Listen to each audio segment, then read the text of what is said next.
जय हिंद साथियों, कैसे हैं आप सभी। मैं प्रमेंद्र कुमार आपके अपने प्यारे परिवार मार्गदर्शन इंस्टीट्यूट में हार्दिक स्वागत करता हूं। हम लोग आज से इतिहास के बारे में पढ़ेंगे और इतिहास में हम लोग कौन सा इतिहास पढ़ेंगे? मध्यकालीन इतिहास। मध्यकालीन इतिहास हम लोग कहाँ से पढ़ते हैं? देखिए, मध्यकालीन इतिहास पढ़ने के पहले हम लोग समझते हैं कि इतिहास है क्या। इतिहास है क्या? इतिहास एक ऐसा पवित्र ग्रंथ है ना, जिसमें हमें अतीत की घटनाओं के बारे में वर्णन मिलता है। वो क्या कहलाता है? इतिहास। अगर हम बात करते हैं इतिहास किस भाषा का शब्द है, इतिहास किस भाषा का शब्द है? इतिहास यूनानी भाषा का शब्द। किस भाषा का शब्द है? यूनानी। और इसी को हम ग्रीक कहते हैं ना। कौन सी भाषा का शब्द है? यूनानी। इसी को हम क्या कहते हैं? ग्रीक। अर्थात जो इतिहास शब्द है, इतिहास शब्द यूनानी भाषा का शब्द है और इसी को हम ग्रीक कहते हैं ना। अगर हम बात करते हैं कि इतिहास के जनक कौन है? हेरोडेट्स। कौन है? इतिहास के जो जनक हैं हेरोडेट्स हैं, और इन्होंने जो पुस्तक लिखी थी उस पुस्तक का क्या नाम था? हिस्टोरिका। अर्थात इतिहास के जनक की बात करते हैं तो इतिहास के जनक कौन है? हेरोडेट्स। कौन है? हेरोडेट्स। और इन्होंने कौन सी पुस्तक लिखी थी? हिस्टोरिका। अर्थात इनकी जो बुक थी उस बुक का नाम था हिस्टोरिका। इसी में इन्होंने बताया। और इतिहास क्या होता है? इतिहास एक ऐसा पवित्र ग्रंथ होता है जिसमें हमें अतीत की घटनाओं के बारे में जानकारी मिलती है ना। देखिए, हम इतिहास का अध्ययन करने के लिए, इसको आसान भाषा में समझने के लिए इसको हम 3 भागों में बांटते हैं। कौन कौन से भाग हैं?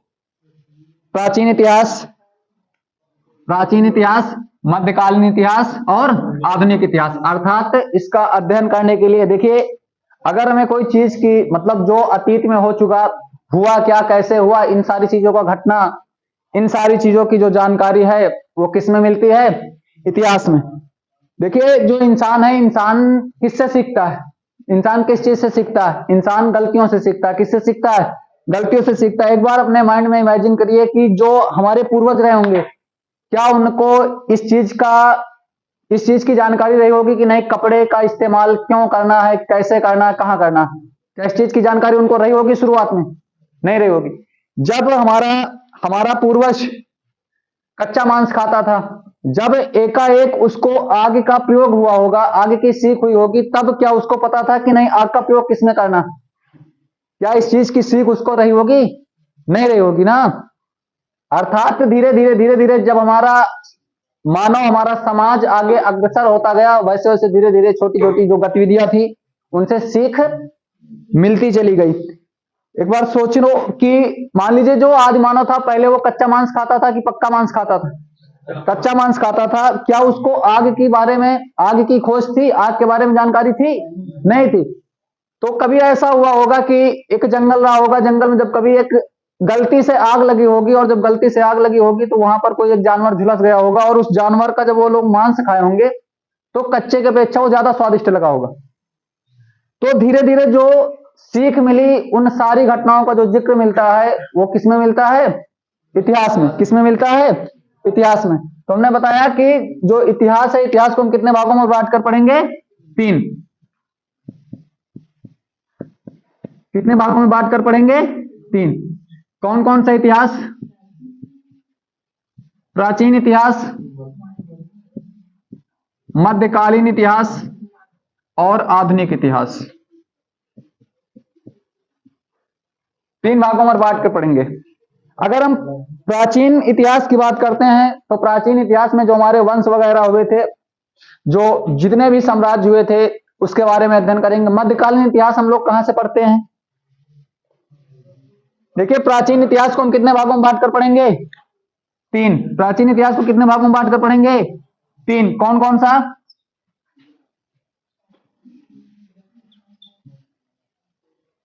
प्राचीन इतिहास को कौन किस किस भागों में बांट कर पढ़ेंगे? प्राग ऐतिहासिक, आद्य ऐतिहासिक, ऐतिहासिक ना।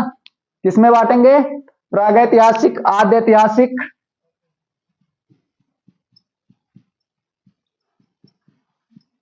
प्राग ऐतिहासिक, आद्य ऐतिहासिक और ऐतिहासिक। देखिए, जो प्रागैतिहासिक है, प्रागैतिहासिक किसे कहते हैं? प्रागैतिहासिक काल किसे कहते हैं? प्रागैतिहासिक काल किसे कहते हैं? जिस समय कोई लिखित विवरण ना रहा हो ना, जिस काल में कोई लिखित विवरण ना रहा हो। यहां पर कोई लिखित विवरण नहीं था, कोई लिखित साक्ष्य नहीं थे, कोई लिखित विवरण नहीं था। जैसे हमारा एग्जाम्पल पाषाण काल, कौन सा काल? पाषाण काल।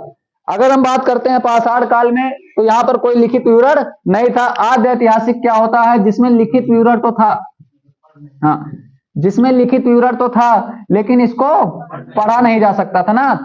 इसमें क्या था? जैसे हमारी सिंधु घाटी सभ्यता और हड़प्पा सभ्यता, जो सिंधु घाटी सभ्यता और हड़प्पा सभ्यता पढ़ेंगे वो किस इतिहास के मध्य में आएगा? आद्य ऐतिहासिक। किसके अंतर्गत आएगा? आद्य ऐतिहासिक। और अगर हम बात करते हैं ऐतिहासिक काल, तो इसको लिखा भी, इसमें लिखा भी गया था, क्योंकि लिखित विवरण तो पहले ही मिल चुका है, तो यहाँ लिखा हुआ था, और लिखा के साथ साथ इसमें इसको क्या किया जा सकता था? पढ़ा भी जा सकता था ना। जैसे हमारा लौह युग, कौन सा युग? लौह युग। वही हम बात करते हैं प्राचीन इतिहास हो गया। मध्यकालीन इतिहास को हम कितने भागों में बांट कर पढ़ेंगे?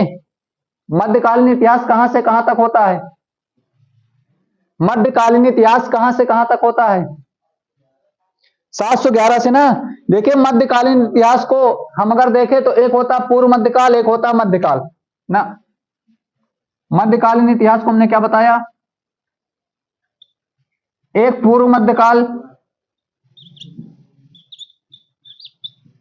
पूर्व मध्यकाल ये 7वीं सदी से लेकर 11वीं सदी तक रहेगा। कहां से कहां तक? 7वीं सदी से लेकर 11वीं सदी तक ना।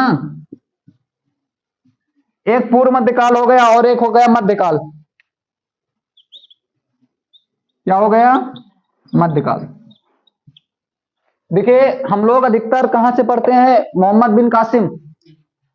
मध्यकालीन इतिहास कहां से पढ़ते हैं? मोहम्मद बिन कासिम। लेकिन अगर देखा जाए तो मोहम्मद बिन कासिम से पहले, मोहम्मद बिन कासिम से पहले भी जो समय था वो किसके अंतर्गत आएगा? पूर्व मध्यकाल के 7वीं सदी। 7वीं सदी का मतलब, 7वीं सदी का मतलब हाँ 699 ना। 7वीं, चूंकि एक सदी में कितने वर्ष? 100 वर्ष ना। 11वीं सदी तक, और 11वीं सदी के बाद क्या चालू हो जाता है? 11वीं सदी के बाद क्या चालू होगा? मध्यकाल। 11वीं सदी के बाद दिल्ली सल्तनत चालू हो जाएगी। क्या चालू हो जाएगी? दिल्ली सल्तनत। यहां पर 12वीं सदी से, कहां से? 12वीं सदी से हम बात करते हैं तो 16वीं सदी तक। 12वीं सदी से लेकर कहां तक? 16वीं सदी तक। अर्थात 12वीं सदी में क्या आ जाएगा? 12वीं सदी में क्या आ जाएगा? 12वीं सदी में दिल्ली सल्तनत क्या आ जाएगी? दिल्ली सल्तनत। और दिल्ली सल्तनत में कितने वंश आते हैं? कितने वंश आते हैं? 5। कितने आते हैं? 5। तो हम लोग अधिकतर क्या होता है कि ये समझते हैं कि जहां से मोहम्मद बिन कासिम आता है, मोहम्मद बिन कासिम से मध्यकाल चालू होता है, लेकिन ऐसा नहीं है।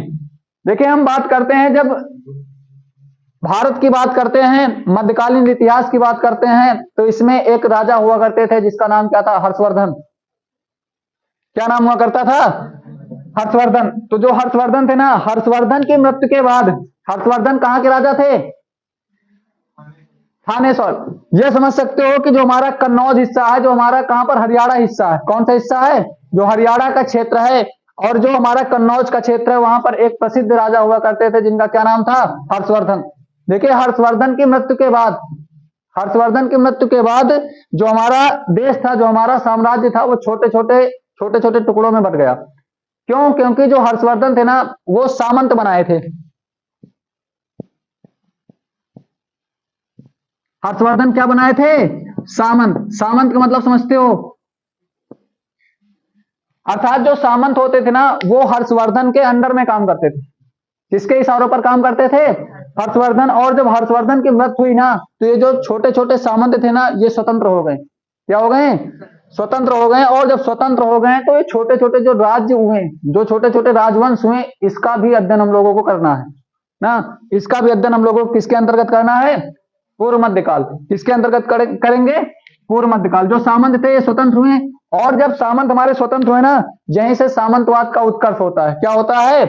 सामंतवाद का उत्कर्ष। सामंतवाद का उत्कर्ष का मतलब क्या हुआ? सामंतवाद का उत्कर्ष का मतलब क्या हुआ? हाँ, सामंतवाद का उत्कर्ष। सामंतवाद का उत्कर्ष।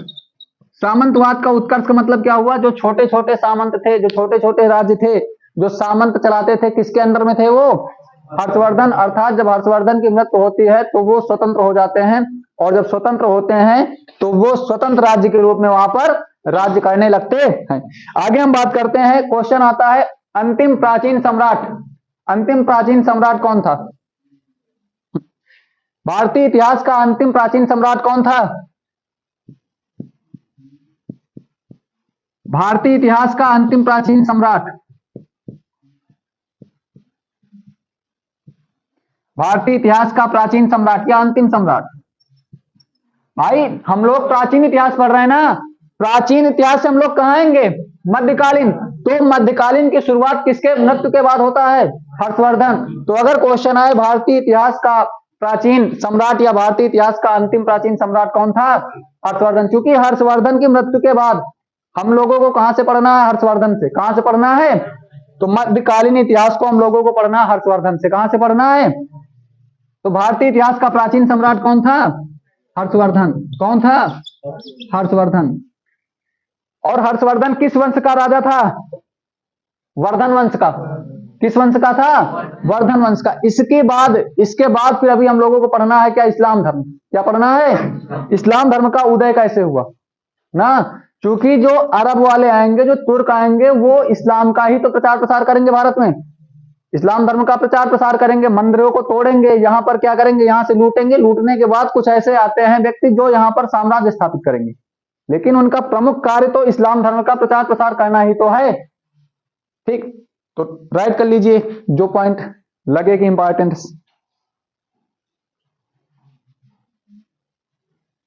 अगर हम बात करते हैं आगे हर्षवर्धन की मृत्यु के बाद ना, कब की बात करते हैं?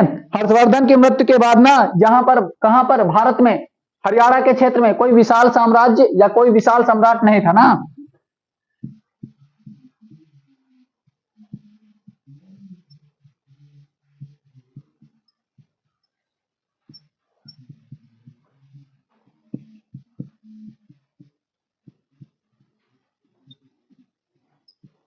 जब हर्षवर्धन की मृत्यु हो जाती है तो यहां पर भारत में कोई विशाल सम्राट नहीं है।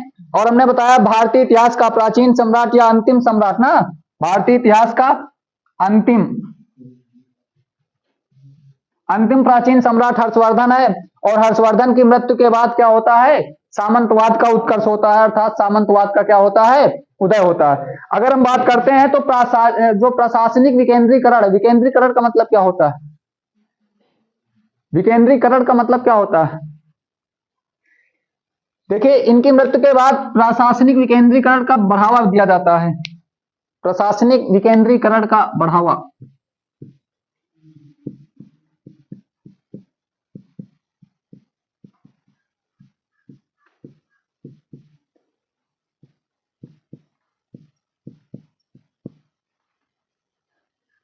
प्रशासनिक विकेंद्रीकरण का बढ़ावा। प्रशासनिक विकेंद्रीकरण का बढ़ावा का क्या मतलब हुआ? क्या इसका मतलब हुआ? बताइए भाई। अर्थात जो शासन कर रहे हैं छोटे छोटे राज्यों में बढ़ जाएंगे। विकेंद्रीकरण का मतलब होता है बंटवारा। क्या होता है? बंटवारा। और यहीं से हर्षवर्धन की मृत्यु के बाद संपूर्ण उत्तर भारत में, कहां पर? संपूर्ण उत्तर भारत में छोटे छोटे राजपूत वंशों का क्या होता है? उदय होता है। तो यहीं से हम लोगों को पढ़ रहे हैं। इनकी मृत्यु के बाद क्या होता है? उत्तर भारत में क्या होता है? छोटे छोटे राजपूत वंशों का उदय होता है। क्या होता है? छोटे छोटे राजपूत वंशों का उदय होता है।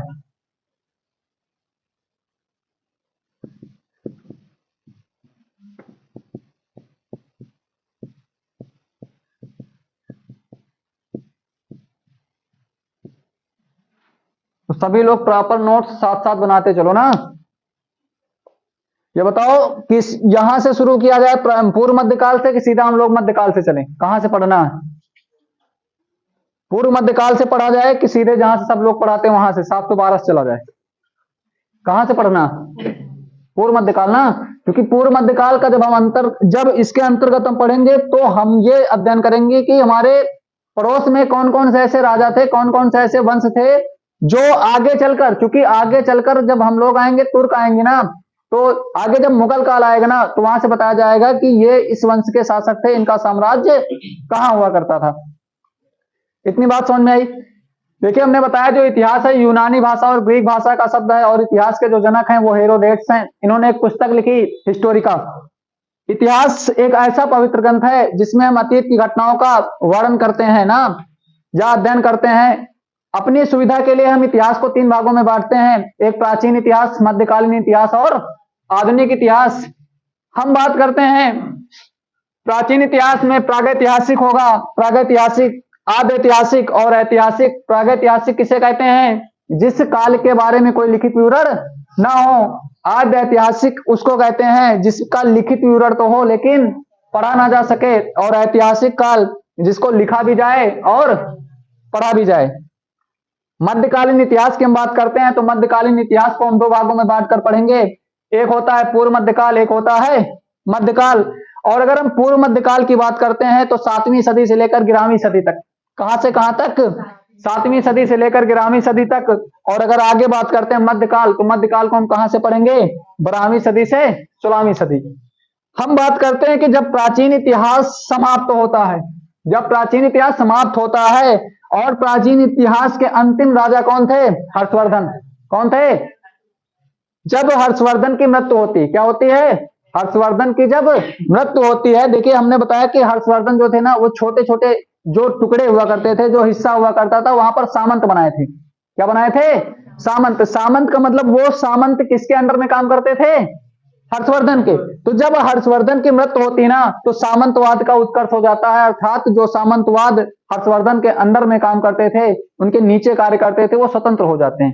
क्या हो जाते हैं? स्वतंत्र हो जाते हैं। और वही हम बात करते हैं हर्षवर्धन की मृत्यु के बाद जो छोटे छोटे राजपूत वंशों का क्या हो जाता है? उदय हो जाता है। क्योंकि जो सामंत है ना वो अपना अपना वंश चलाएंगे। क्या करेंगे? अपना अपना वंश चलाएंगे। और यहीं से प्रशासनिक विकेंद्रीकरण का बढ़ावा हो जाता है, अर्थात जो छोटे छोटे हिस्सों में थे वो अपना साम्राज्य क्या करने लगते हैं? बढ़ाने लगते हैं। आगे हम बात करते हैं भारतीय इतिहास का अंतिम प्राचीन सम्राट कौन था। तो भारतीय इतिहास का अंतिम प्राचीन सम्राट कौन था? हर्षवर्धन। और हर्षवर्धन के बाद से फिर क्या चालू हो जाता है? मध्यकाल। आगे हम बात करते हैं हर्षवर्धन की मृत्यु के बाद कोई विशाल सम्राट नहीं, अर्थात उत्तर भारत में इनकी मृत्यु के बाद कोई उस तरह का राजा नहीं था। इतनी बात समझ में आ गई? तो नोट कर लीजिए सभी लोग, एक बार स्क्रीनशॉट कर लीजिए। जो भी पॉइंट है उनको नोट कर लीजिए।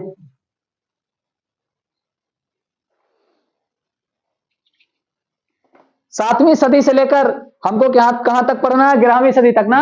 और 12वीं सदी से क्या स्टार्ट होता है हमारा? मध्यकाल। और मध्यकाल में दिल्ली सल्तनत।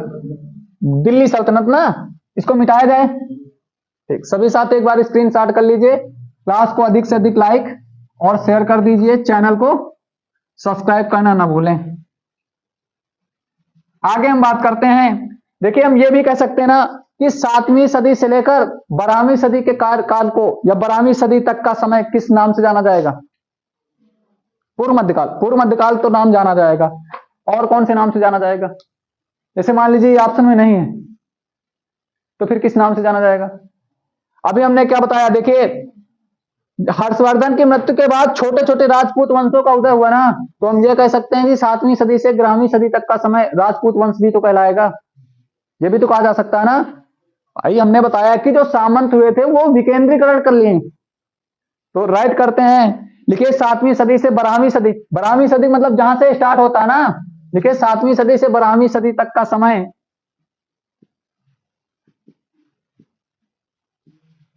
7वीं सदी से 12वीं सदी तक का समय 7वीं सदी से 12वीं सदी तक का समय किस नाम से जानते थे? किस नाम से जाना जाता था? राजपूत वंश। कौन सा वंश? राजपूत वंश।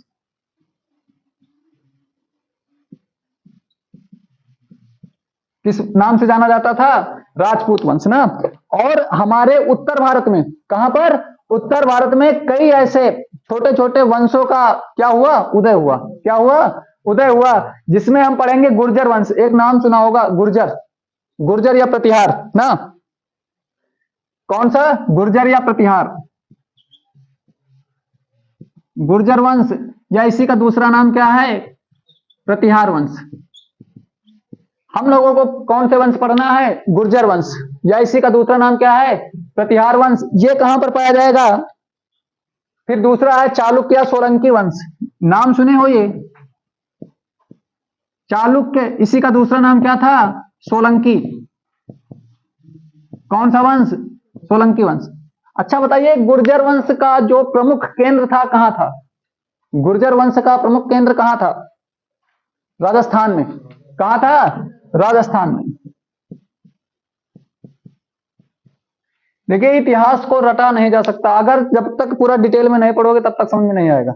और अगर ज्यादा दिक्कत अगर इधर वंश पढ़ने में आ रही है तो फिर सीधे हम लोग 712 से चलें ना, लेकिन इधर का अगर पढ़ लेंगे तो फिर आगे जो हमारा मध्यकालीन इतिहास में हम लोग चलेंगे, जब मुगल काल में चलेंगे, और उसके साथ साथ जब दिल्ली सल्तनत में चलेंगे तो जो दिल्ली सल्तनत के राजा हैं वो आक्रमण करेंगे ना, तो हम लोगों को पढ़ना होता है कि वहां पर इस वंश का शासक था, चोल वंश का शासक था, तो इसका डिटेल में हम लोग पहले से पढ़ लें। हाँ, चालुक्य वंश और सोलंकी वंश कहां पर था? चालुक्य वंश प्रमुख रूप से, हाँ, गुजरात। कहां पर था? गुजरात। तो यह 7वीं सदी से 12वीं सदी तक हम कौन कौन से समय को वंश को पढ़ेंगे? गुर्जर वंश। गुर्जर वंश का अन्य नाम क्या है? प्रतिहार वंश। दूसरा है चालुक्य वंश जिसका नाम है सोलंकी वंश। फिर अगला है परमार वंश। कौन सा? परमार वंश। ये मलावा के हिस्से में है। परमार वंश। कौन सा वंश? परमार वंश। ये कहां है? मलावा का हिस्सा। कौन सा हिस्सा? मलावा का हिस्सा। और इसके बाद चौहान वंश। कौन वंश आता है? चौहान वंश। अगला पॉइंट राइट करिए, चौहान वंश। चौहान वंश प्रमुख रूप से कहां पाया जाएगा? राजस्थान और गुजरात।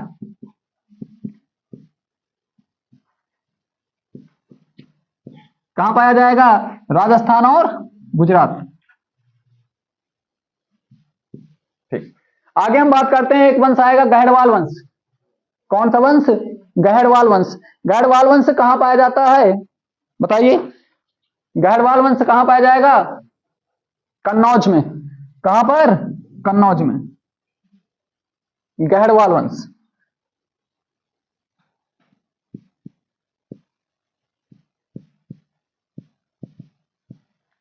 और जो भी नोट्स नहीं बनाए वो यहां से शुरू कर दे आज से ना, पूरी प्रॉपर तरीके से। और अधिकतर चाहे जहां हो मोहम्मद बिन कासिम से पढ़ाया जाता है, तो रेलवे को अगर जिसको रेलवे का टारगेट बनाना है वो यहां से पढ़ना शुरू करे ना, जिसको रेलवे का टारगेट है, क्योंकि फिर वंश समझ में नहीं आएंगे ना। गहड़वाल वंश, गहड़वाल वंश हमने बताया कहां पर पाया जाता है? प्रमुख रूप से कन्नौज। अच्छा, कन्नौज को हम किस नाम से जानते हैं? इत्र नगरी ना, कन्नौज। ठीक, आगे हम बात करते हैं, एक वंश है जिसका नाम आप लोग सुने होंगे, चंदेल वंश। कौन सा वंश?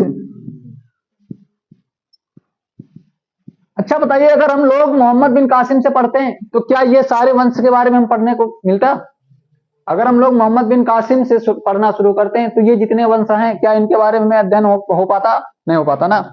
ठीक, तो चंदेल वंश कहां पर प्रमुख रूप से पाए जा रहे हैं? बुंदेलखंड का हिस्सा जो है ना। कौन सा हिस्सा है? बुंदेलखंड। राइट करिए, बुंदेलखंड। बुंदेलखंड ना। और अगर हम आगे बात करते हैं, एक है कुलचुरी वंश। कौन सा वंश? कुलचुरी वंश। इसका दूसरा नाम क्या है? चेदी वंश।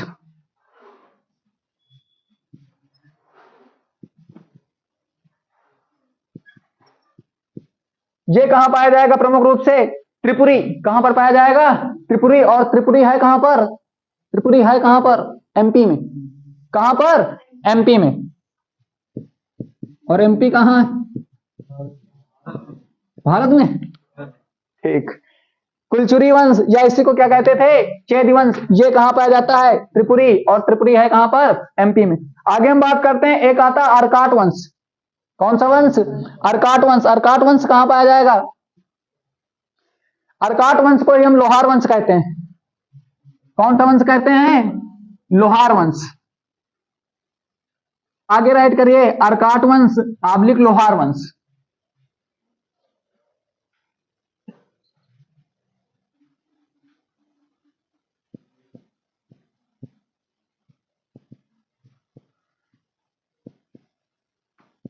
और इसी को यशस्कर वंश भी कहते हैं। कौन सा वंश? यशस्कर वंश भी कहते हैं। ये कहां पर पाया जाएगा? ये कहां पर पाया जाएगा? तो जो हमारा कश्मीर का हिस्सा ना, कश्मीर, कहां पर? कश्मीर, जो हमारा कश्मीर का हिस्सा है वहां पर यह वंश पाया जाएगा।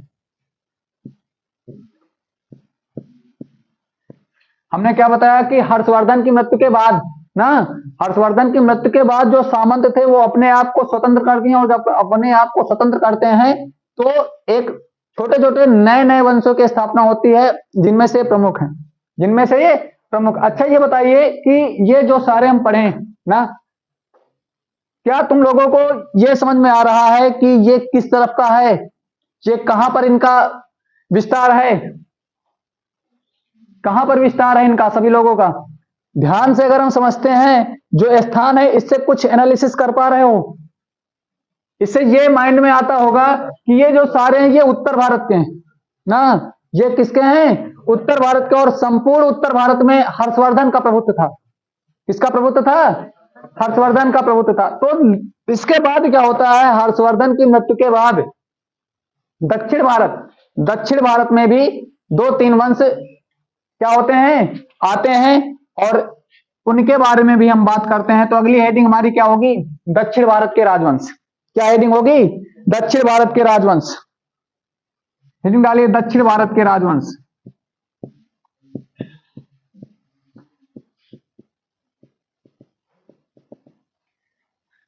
दक्षिण भारत के राजवंश में कौन कौन से वंश थे? चालुक्य वंश सुना है, चोल वंश सुना है, राष्ट्रकूट वंश सुना है, तो राइट कर लीजिए, चालुक्य वंश, चोल वंश, राष्ट्रकूट वंश ना। और एक था वकाटक वंश, चोल वंश, चालुक्य वंश।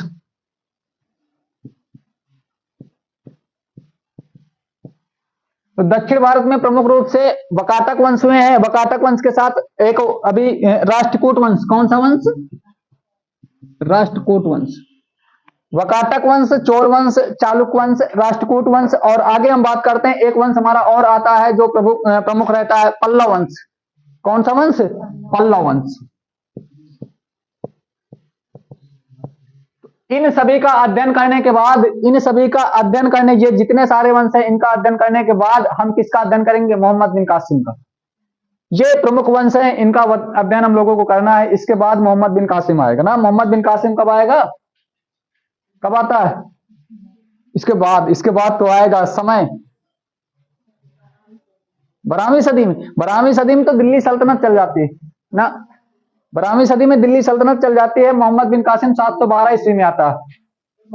Good morning. कब आता है? 712 ईस्वी में आता ना। ठीक, तो सभी साथी एक बार इसका स्क्रीनशॉट कर लीजिए। ये सारे वंश कब आए हैं? ये सारे वंश कब आए हैं? इन सारे वंश का उजागर ये अस्तित्व में कब आए हैं? हर्षवर्धन की मृत्यु के बाद। हर्षवर्धन की जब मृत्यु होती तो जो अपने सामंत बनाया था ना, जैसे मान लीजिए कि आप हो ना, आपके जो नौकर हैं, आप अपने फैमिली से दूर कहीं पर एक जगह से सत्ता चला रहे हैं, और आपके जो सेनापति हैं उनको तो आपके सारे साम्राज्य के बारे में पता है कि नहीं पता? और आपकी मृत्यु के बाद क्या होगा? मृत्यु के बाद वही लोग तो स्वतंत्र हो जाएंगे। आगे जब हम लोग दिल्ली सल्तनत में चलेंगे तो दिल्ली सल्तनत में क्या होता है? जो उसका गुलाम रहता है ना, वही क्या करता है? सत्ता चलाएगा ना। तो ये प्रमुख वंश हैं, गुर्जर वंश, प्रतिहार वंश राजस्थान, चालुक्य वंश, सोलंकी वंश ये कहां है? गुजरात, परमार वंश मलावा, चौहान वंश राजस्थान और गुजरात का हिस्सा, गैरवाल वंश कन्नौज, चंदेल वंश बुंदेलखंड, कुलचुरी या चेद वंश कहां? त्रिपुरी, और त्रिपुरी है कहां पर? मध्य प्रदेश। अर्काट वंश, लोहार वंश, यशस्कर वंश ये कहां पर है? सॉरी, कश्मीर वंश नहीं, कहां पर? कश्मीर के हिस्से में।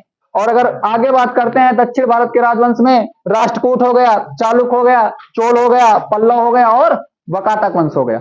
इतनी बात समझ में आ गई? ठीक, आगे हम बात करते हैं, क्या जाए इसको,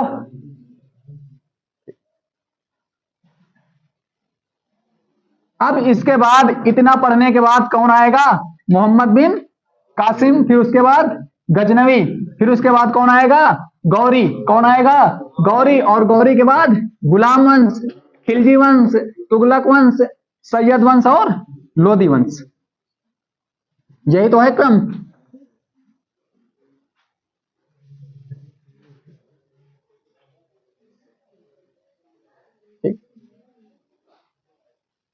अब सुनिए, 7वीं सदी से 12वीं सदी तक के समय में हम किस इन चीजों का अध्ययन करेंगे? इसका अध्ययन हो चुका ना।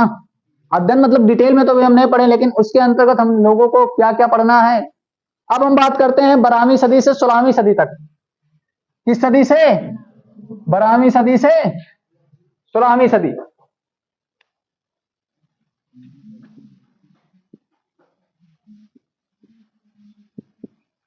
तुम लोग ना वही जगह मिटा के लिखो ना, नहीं जैसे हम मिटा के लिख दिया तुम लोग वैसे मिटा के लिखना, ठीक।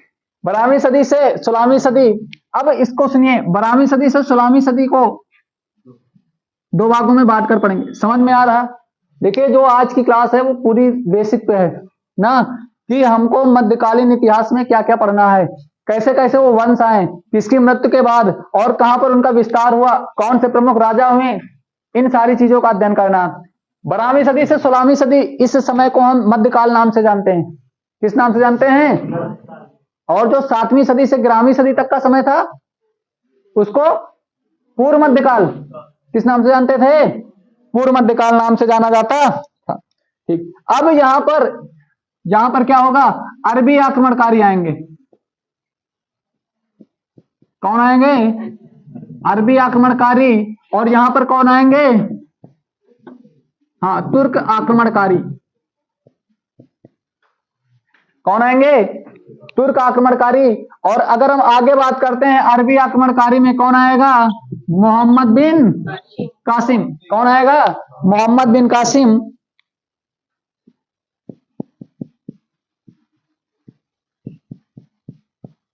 मोहम्मद बिन कासिम। और तुर्क आक्रमणकारी में कौन कौन आ जाएंगे? देखिए, यहां पर कौन आ जाएगा? गजनवी आएगा, गौरी आएगा, और यहीं से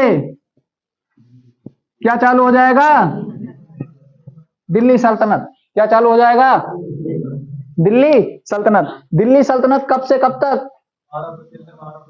1206 से 1210। वाह भाई, 1206 से 1210, 4 साल में 5 वंश खत्म। अच्छा, दिल्ली राजधानी रहती, ठीक। 1206 से लेकर हम 1526 तक, कब से कब तक? 1206 से लेकर 1526 तक का समय ना, ठीक। लगभग कितने वर्ष? लगभग 320 वर्ष। लगभग 320 वर्ष। दिल्ली सल्तनत में कितने वंश आते हैं? 5। कितने वंश आते हैं? तो उसकी हम ट्रिक लिखते हैं। किसकी? दिल्ली सल्तनत की ना, ठीक।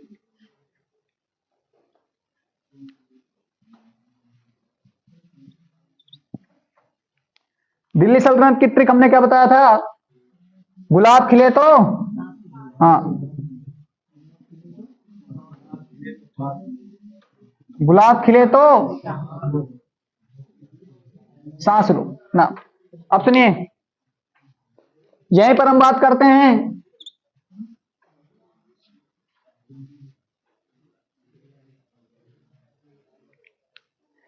देखिए, गुलाम वंश कौन सा वंश? गुलाम वंश। दूसरा कौन सा वंश होगा? खिलजी वंश, तुगलक वंश, सैयद वंश और लोधी वंश ना। उसके लिए एक ट्रिक है, गुलाब खिले तो सांस लो, ठीक। अब सुनिए, इसके संस्थापक की ट्रिक हम यहीं लिख लेते हैं ना। ये किसकी ट्रिक है? ये तो वंश की है ना। अब इनके संस्थापक कौन है बताइए?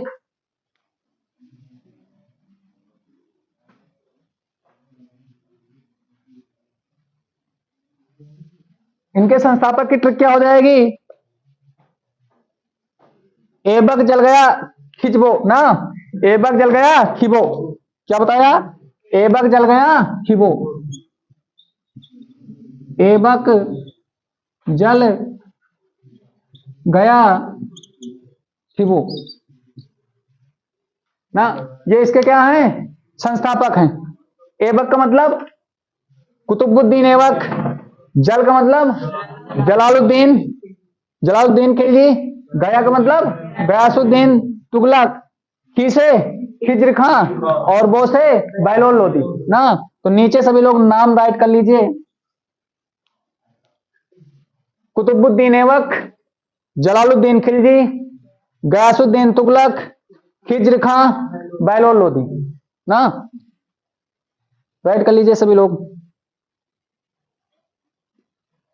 इधर मिटा दिया जाए, मिटाया जाए इधर।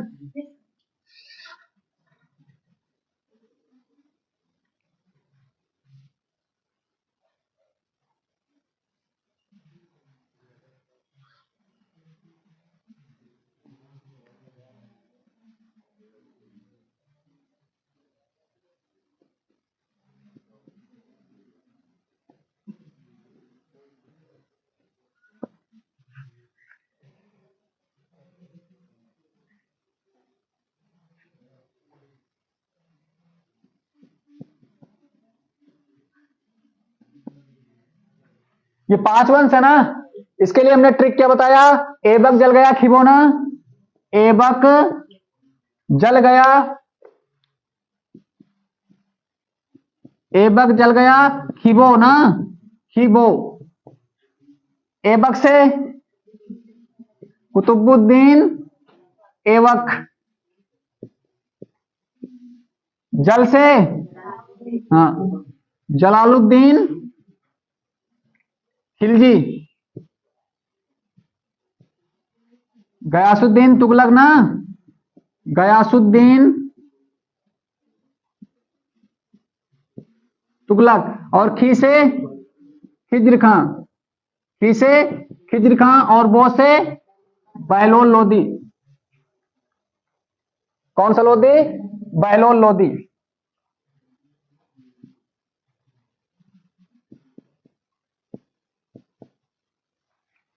ठीक, अब इसकी हम बात करते हैं कार्यकाल की। किसकी बात करते हैं? कार्यकाल की। देखिए 1206 से 1290 कुतुबुद्दीन ऐबक जो था किस वंश की स्थापना करता है? गुलाम वंश। और जो गुलाम वंश है वो कहां से कहां तक है? 1206 से 1206 से लेकर 1290 पूरे वंश की हम बात करते हैं ना। 1206 से 1290 ना, 1206 से 1290 तक कौन सा वंश चलता है? गुलाम वंश। फिर 1290 से 1320, 1290 से 1320, 1290 से 1320 तक का जो वंश है कौन सा वंश रहेगा? खिलजी वंश। अब 1320 से कहां तक? 1414 तक ना, तुगलक ना, यहां लिख दें हम 1320 से लेकर 1338, 1320 से लेकर 1414 और 1414 से लेकर 1414 से लेकर 1451 तक सैयद वंश, और 1451 से लेकर 1526 तक कौन सा वंश? लोधी वंश। कौन सा वंश? लोधी वंश। इतनी बात समझ में आई? ठीक, फिर देखिए क्वेश्चन आता है कि किस वंश का शासन ज्यादा रहा, उसको क्रम में लगाने को आ जाता है ना, क्रम में लगाने को आ जाता है कि इसको हमको क्रम में लगाना है। तो हमने एक ट्रिक बताया था। क्या ट्रिक बताया था? तुगलक सखी। तो अगली ट्रिक हम लोग राइट करते हैं। ये किसकी है ट्रिक? ये वंशों की ट्रिक है। ये किसकी है? संस्थापक की। अगला कार्यकाल की ट्रिक क्या है? कार्यकाल की ट्रिक क्या है? क्या बताया? हाँ, कार्यकाल की ट्रिक क्या है? तुगलक सखी।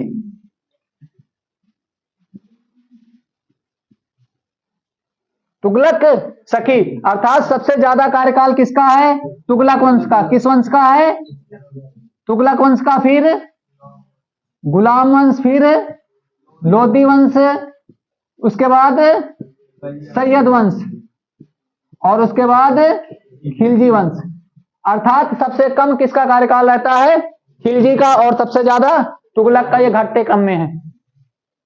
इतना हमको पढ़ना है किसमें? दिल्ली सल्तनत में। अब इसके बाद कौन आ जाएगा? मुगल काल। कौन आएगा?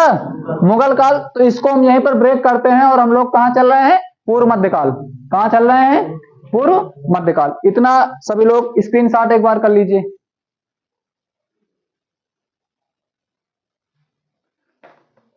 अगली हेडिंग हमारी लोगों की रहेगी इस्लाम धर्म। हेडिंग डालिए इस्लाम धर्म।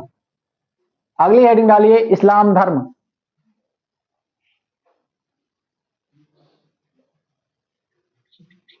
पहली चीज, पहला क्वेश्चन आता है, इस्लाम किस भाषा का शब्द है? इस्लाम किस भाषा का शब्द है? इतना नोट हो गया? मिटाया जाए इसको। इस्लाम किस भाषा का शब्द है? फारसी। देखिए, इस्लाम के जो अंतिम पैगंबर थे, पैगंबर का मतलब क्या होता है?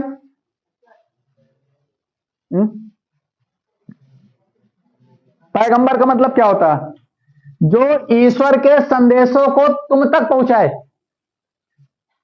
जैसे तुम्हारे किसी की बात को तुम्हारा मोबाइल पहुंचाता तो मोबाइल पैगंबर ना, उसी प्रकार ईश्वर की बातों को आदमियों तक, तुम तक पहुंचाने के लिए जिस व्यक्ति, जो व्यक्ति है उसको क्या कहते हैं?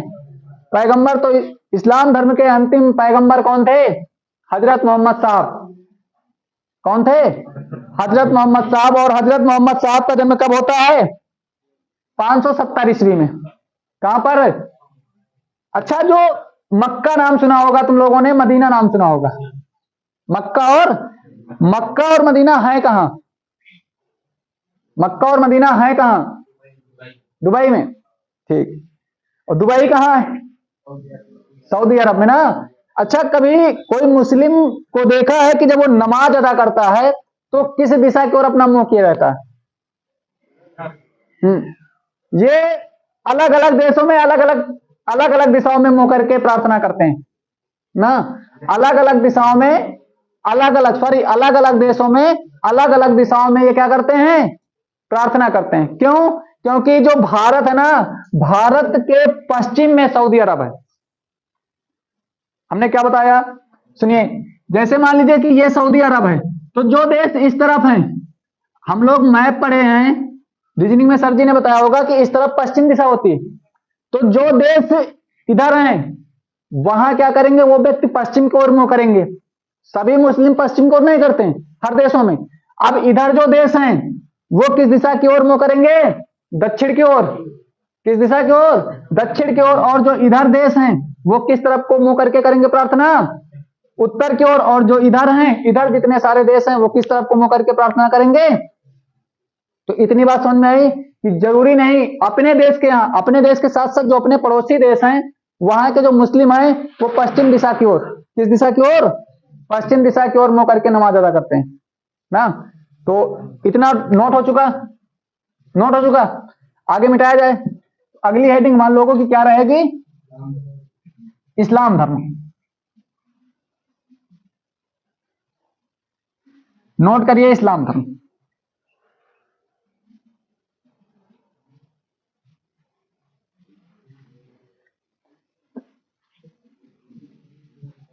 नोट करिए इस्लाम धर्म।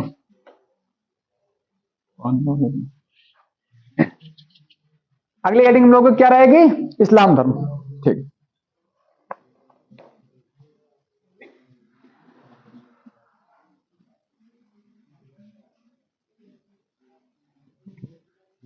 देखिए, इस्लाम धर्म के 5 स्तंभ हैं। इस्लाम धर्म के कितने स्तंभ हैं? 5। कौन कौन से? इस्लाम धर्म के 5 स्तंभ हैं। पहली चीज कलमा, दूसरी चीज नमाज, तीसरी चीज हज, चौथी चीज रोजा, और 5वीं चीज जकात। सुनिए, एक सच्चा मुस्लिम उसी को कहा जाता है जिसके अंतर्गत ये 5 चीजें हों। इस्लाम धर्म के 5 स्तंभ माने गए हैं: नमाज,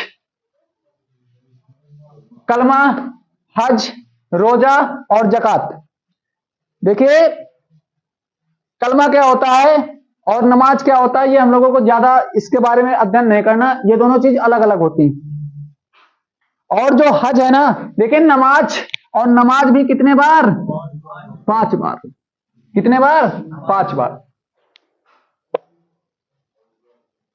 देखिए कलमा जैसे जो शुरू होता है ला इलाहा इल्लल्लाह मोहम्मद रसूलुल्लाह, ये कलमा का है। नमाज अलग होती है। हज, देखिए एक मुस्लिम, सच्चा मुस्लिम दिन भर में 5 बार नमाज अदा करता है। कितने बार? हज एक सच्चा मुस्लिम उसको बताया गया है जो अपने जीवन काल में एक बार हज की यात्रा पर गया हो। कहां गया हो? हज की यात्रा पर गया हो और रोजा, रमजान महीने में रोजा रखता हो, रमजान महीने में रोजा रखता हो। और जकात, जकात क्या होता है? 1/40वां भाग दान करता हो। यहां तक कि जानते हो क्या बताया गया? यह बताया गया है कि ऐसा जकात हो कि आप एक हाथ से दान करें, दूसरे हाथ को ना पता चले। मतलब आपके अंतर्गत, आपके अंदर किसी प्रकार का द्वेष या लालच ना हो। मतलब एक हाथ आपको दान दे तो दूसरे हाथ को ना पता चलने पाए, अर्थात आपके अंदर किसी लालचवश या कोई ऐसे कार्यों के प्रति आप दान मत करें। इसमें यह भी बताया गया इस्लाम धर्म के, झूठ मत बोलो ना, झूठ मत बोलो और किसी की अनुपस्थिति में उसकी बुराई भी मत करो ना। अगर देखा जाए तो इसमें बहुत ज्यादा रूल बताए गए हैं। इतनी बात समझ में आती कि नहीं समझ में आती? ठीक, तो इस्लाम धर्म के कितने स्तंभ हैं? 5। कितने स्तंभ हैं? 5। तो राइट कर लीजिए सभी लोग, 5 स्तंभ। और इस्लाम धर्म का मतलब क्या होता है? इस्लाम धर्म का मतलब क्या होता है? इस्लाम धर्म का मतलब क्या होता है बताओ भाई? इस्लाम धर्म का मतलब होता है पवित्र। क्या होता है? पवित्र। इस्लाम धर्म का मतलब क्या होता है? पवित्र। क्या मतलब होता है? पवित्र। ठीक, या इसी को हम कहते हैं विनम्रता। क्या कहते हैं? विनम्रता। क्या कहते हैं? विनम्रता। राइट करिए सभी लोग।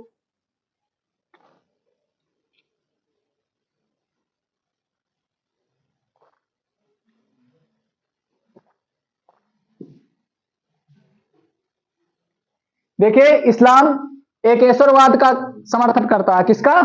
एकेश्वरवाद। एकेश्वरवाद किसे कहते हैं? एकेश्वरवाद का समर्थन करता है। किसका समर्थन करता है? एकेश्वरवाद। एकेश्वरवाद का मतलब होता है कि एक ही ईश्वर है ना, एक ही ईश्वर है। और इसके जो प्रवर्तक हैं, इसके प्रवर्तक कौन है? इस्लाम धर्म के प्रवर्तक कौन है? हजरत मोहम्मद साहब। कौन है? हजरत मोहम्मद साहब ना। कौन है? हजरत मोहम्मद साहब। और जो इस्लाम धर्म के अनुयायी हैं, इस्लाम धर्म के अनुयायी क्या कहलाते हैं? मुसलमान। इस्लाम धर्म के जो अनुयायी हैं, इस्लाम धर्म को मानने वाले क्या कहलाते हैं? मुसलमान। क्या कहलाते हैं? मुसलमान। क्या कहलाते हैं? मुसलमान। और हमने बताया जो इस्लाम धर्म के अंतिम प्रवर्तक है हजरत मोहम्मद साहब, हजरत मोहम्मद साहब का जन्म 570 ईस्वी में मक्का में होता है। कहां होता है? इनका जो जन्म है वो कहां होता है? 570 ईस्वी में। कहां होता है? मक्का में। कहां होता है? मक्का में। ठीक, अगर हम बात करते हैं इनको ज्ञान की प्राप्ति, इनको ज्ञान की प्राप्ति कब हुई? 610 ईस्वी में। ज्ञान की प्राप्ति हजरत मोहम्मद साहब को कब होता है? 610 ईस्वी में। देखिए कहते हैं ये एक गुफा में, हीरा नाम की एक गुफा में चले जाते हैं और जब वो उस गुफा से बाहर आते हैं ना तो इनके हाथ में एक पुस्तक रहती है। तो बताते हैं कि एक पैगंबर साहब आए थे या जिब्राल्टर आए थे, उन्होंने हमको ये पुस्तक बताया और इस पुस्तक में यह बताया गया है कि आप इस्लाम धर्म का प्रचार प्रसार करें। तो हीरा नामक गुफा में 610 ईस्वी में ना इनको क्या होता है? ज्ञान की प्राप्ति होती है। तो क्वेश्चन पूछा गया है कि हजरत मोहम्मद साहब को ज्ञान की प्राप्ति कब होती है? 610 ईस्वी में। कब होती है? 610 ईस्वी में ना। क्वेश्चन यह भी पूछा गया है कि कितने वर्षों बाद इनको ज्ञान की प्राप्ति होती है? 40 वर्षों। कितने वर्षों बाद? 40। चूंकि 570 ईस्वी में इनका जन्म होता है और 610 ईस्वी में, तो 570 से 40 वर्ष में ना। और इनकी जो मृत्यु होती ना 632 ईस्वी में होती। इनकी मृत्यु कब हो जाती है? हाँ, 632 ईस्वी में इनकी मृत्यु हो जाती है। 632 ईस्वी में इनकी क्या हो जाती है? मृत्यु हो जाती है। बस 5 मिनट का और बचा, थोड़ा राइट कर लीजिए। इतनी बात समझ में आई? देखिए जो ये विवाह करते हैं ना, इनका जो विवाह होता है वो खदीजा नाम, क्या नाम है, खदीजा, क्या नाम है, खदीजा नामक एक विधवा से होता है ना, जो इनकी इनसे उम्र में बड़ी रहती है ना। इनकी जो पत्नी है, पत्नी क्या नाम है, खदीजा, पत्नी क्या नाम है, खदीजा। इनकी पत्नी का नाम खदीजा है और इनके पिता का नाम क्या है, अब्दुल्लाह। किसके पिता, हजरत मोहम्मद साहब के, हजरत मोहम्मद साहब के पिता का क्या नाम है, अबूदुल्लाह, क्या नाम है, अबूदुल्लाह। और इनकी माता का नाम हम बात करते हैं, माता का क्या नाम है, अमीना, माता का क्या नाम है, अमीना, माता का क्या नाम है, अमीना। अगर हम आगे बात करते हैं इनके दादा, क्योंकि इनकी जो इनका जब जन्म हुआ था ना, हजरत मोहम्मद साहब के जन्म के पूर्व ही इनके पिता की मृत्यु हो गई थी। माता खत्म हो जाए तो कहां जन्म हुई। हजरत मोहम्मद साहब के जन्म के कुछ माह पहले ही इनके पिता की मृत्यु हो जाती है और हजरत मोहम्मद साहब के जन्म के 5 वर्ष बाद इनकी मम्मी की भी मृत्यु हो जाती है। तो इनका जो पालन पोषण है ना, इनके दादा करते हैं। इनके दादा का क्या नाम है, इनके दादा क्या नाम है, अल मुतालिब, क्या नाम है, अल मुतालिब।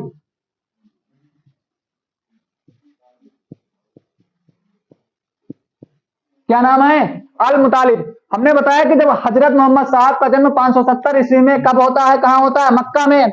इनके जन्म के कुछ माह पूर्व इनके पिता का क्या नाम है, अबूदुल्लाह। इनकी मृत्यु हो जाती है और इनकी मृत्यु के बाद इनकी जो पत्नी रहती है, अर्थात हजरत मोहम्मद साहब की कौन, मां, इनकी माता का क्या नाम है, अमीना।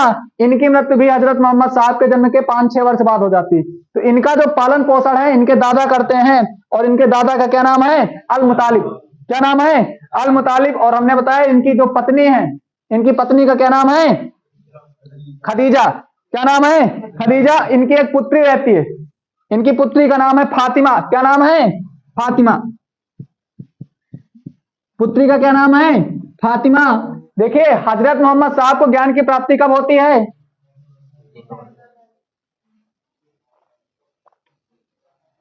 610 में ना।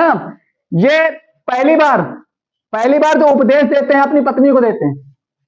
और आजकल के पति के लोग बात नहीं सुन रहे हैं।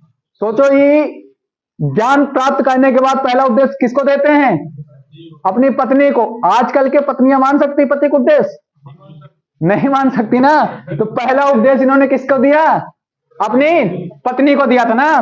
ठीक, अगर हम बात करते हैं इनके दामाद का नाम अली है। अभी आगे जब हम लोग चलेंगे ना तो सिया सुन्नी में आगे मतभेद होगा ना।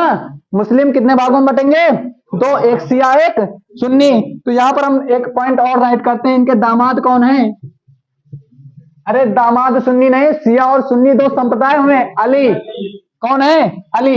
इनके दामाद का क्या नाम है, अली, क्या नाम है, अली। ठीक, अब एक पॉइंट और बचता है।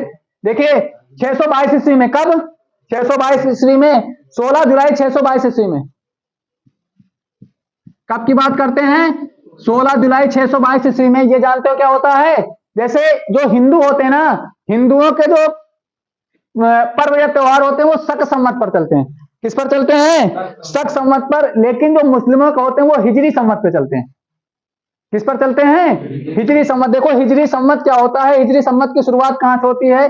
ये जो इस्लाम धर्म ना, ये मूर्ति पूजा का विरोधी है। क्या है, मूर्ति पूजा का विरोधी है। लेकिन शुरुआत में ये लोग भी, हजरत मोहम्मद साहब के जन्म के पहले ये लोग भी मूर्ति पूजा करते थे।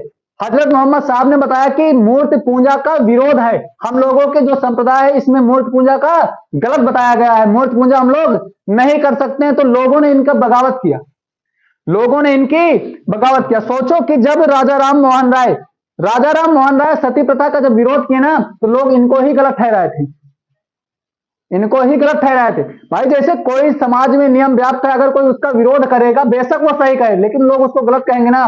तो ये 16 जुलाई 622 ईस्वी में मक्का से मदीना चले जाते हैं। कहां चले जाते हैं, मक्का से मदीना। मक्का से कहां चले जाते हैं, हमने बताया जो मक्का और मदीना ये दोनों शहर कहां पर हैं, कहां पर हैं, सऊदी अरब में। और यहीं पर क्या करने जाया जाता है, हज। क्या करने जाया जाता है, हज। तो जो हजरत मोहम्मद साहब का जब विरोध हुआ तो इनको कहां भेज दिया जाता है? मक्का से कहां भेजा जाता है? मदीना। तो जब मक्का से मदीना भेजा जाता है ना, यहीं से मुस्लिम सम्मत या हिजरी सम्मत की शुरुआत होती है। तो यहीं से क्या होता है? मुस्लिम सम्मत। मुस्लिम सम्मत या इसी को हम क्या कहते हैं? हिजरी सम्मत की शुरुआत होती है। किसकी शुरुआत होती है? हिजरी सम्मत की शुरुआत होती। देखिए, जो मुस्लिम पश्चिम दिशा की ओर, हमने बताया कि हर देश के लोग अलग अलग दिशाओं में, क्योंकि जहां पर उनका देश है उस देश से मक्का मदीना किस दिशा में है उस तरफ ये लोग मुंह करके क्या करते हैं? प्रार्थना करते हैं। तो अपने देश के लोग पश्चिम दिशा में करते हैं ना, तो जो मुस्लिम लोग पश्चिम दिशा की ओर मुंह करते हैं या अन्य देश के लोग जिस दिशा की ओर मुंह करते हैं उसे हम किबला कहते हैं। क्या कहते हैं? किबला। किबला किसे कहते हैं? किबला क्या होता है?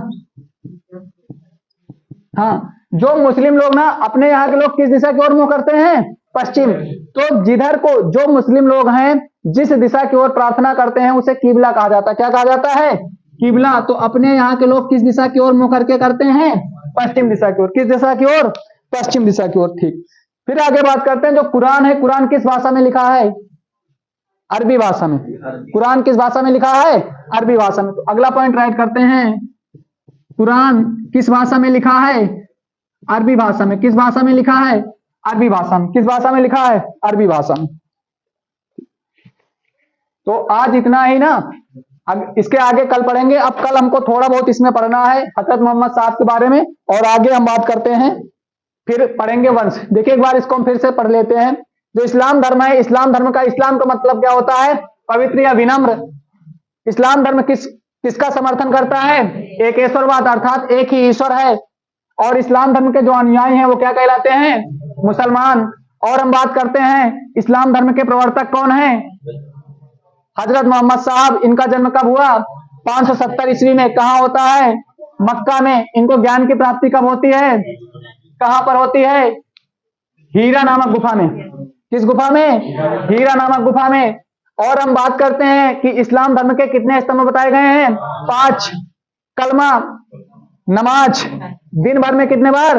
5 बार। हज, जीवन में एक बार हज की यात्रा किया हो।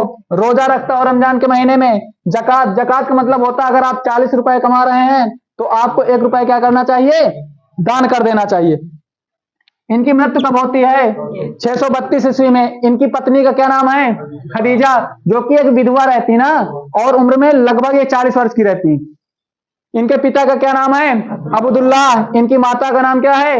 अमीना। इनके दादा क्या नाम है? अल मुतालिब। और इनका पालन पोषण कौन करते हैं? इनके दादा। इनके जन्म के कुछ माह पहले इनकी पिता अब्दुल्लाह की क्या हो जाती है? मृत्यु हो जाती है। और जन्म के कुछ वर्ष बाद इनकी माता अमीना की भी क्या हो जाती है?